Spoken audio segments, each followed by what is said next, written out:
Okay, guys, How to Get Away with Murder, Season 2, Episode 3. Okay, so we're going back 7 weeks. Annalise is in the house by herself. You know, it's late at night. She's reviewing the siblings' case and all that and talking on her little, you know, keeping her notes in her little recorder. She really sat there and really got drunk as hell. But the recorder ended up missing. And just remember I said that. The recorder ended up missing. And I'm going to tell you about that in a minute.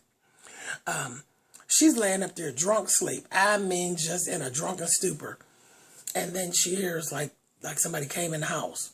So she jumps up, goes down, looking to she got a gun and all this. Here it was a damn rat in a rat trap. She ended up calling Wes. Wes took care of it. And he left. But the real tea is, that ain't what actually happened. There really was somebody in the house. It was Asher.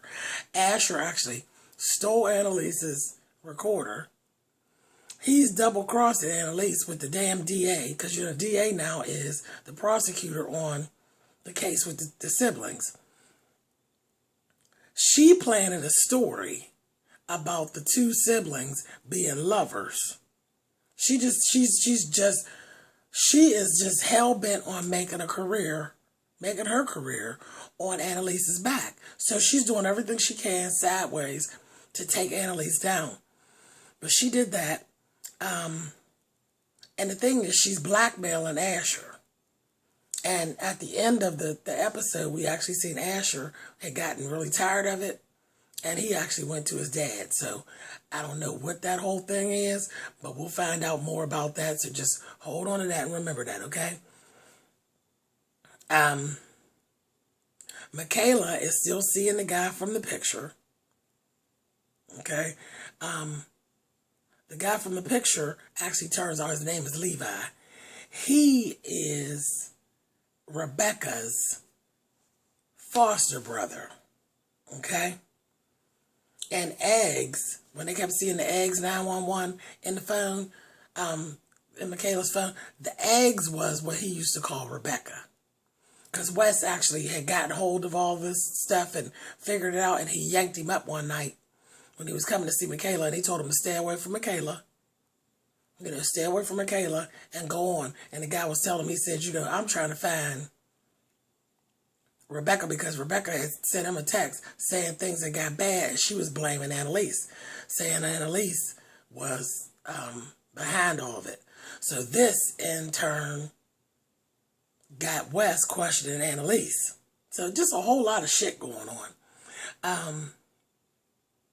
And then toward the end of the program, we found out Frank had actually went and talked to a person that was a worker in the siblings' house. Because, see, once the whole thing came out about them being lovers, Annalise ran up on them and was like, you know what, if y'all lie to me again, I swear.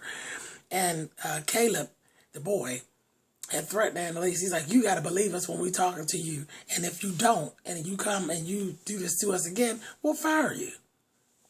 And actually, they really weren't lying that time. They were being set up.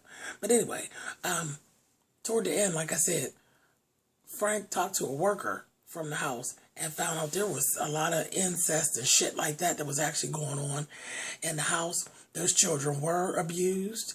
And she said she knew for a fact that they had killed the parents, because when that kind of shit goes down, eventually the people who are the victims do end up getting even. So that's what's actually going on, and we really do think that they're actually guilty, but now we kind of know what their motive is.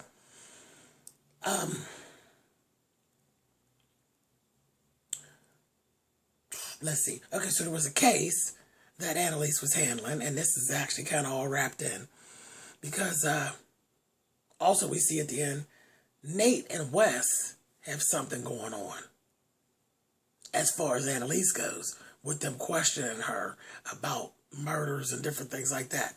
So we're going to see more about that. We found out at the very end, Nate and Wes are working together, and we know that Nate has something to do with the whole situation of Annalise being stretched out and shot up at the house, and the damn DA is dead up at that mansion. And that's as far into that as they actually went. But let me explain the case.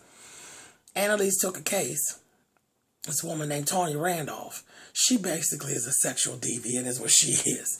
She she kind of runs tantric sex, underground sex little thing that goes on. They have like big orgies and stuff, and it's pretty influential people. She has a little black book and all that.